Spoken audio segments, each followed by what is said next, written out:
baştan saksafonla başlayın sonra.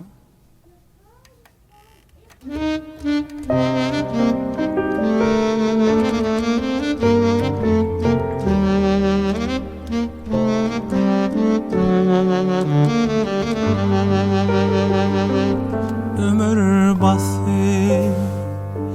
giden yolunu kalım veyran dünyada eğer bilsen bu cahana kalım veyran dünyada sen sebepli boşap kalli bile gidin yerlerimi darin darin ağlaşarlar pek asmana durnalar darin darin ağlaşarlar gök asmana durnalar.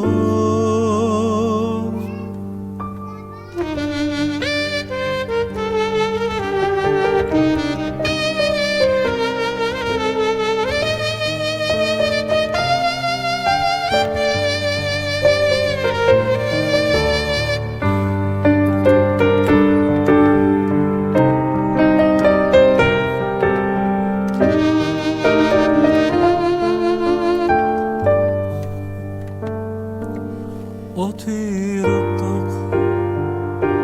senin bilen edip süyücü arzular başım eğip cemalına çınar boylu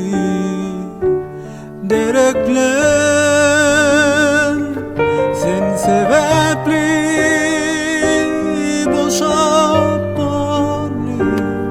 bile gidin yerlerimi darin darin ağlaşarlar pek asmana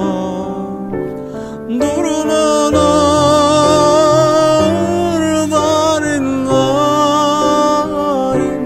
ağlaşarlar gök asmana durnalar darin darin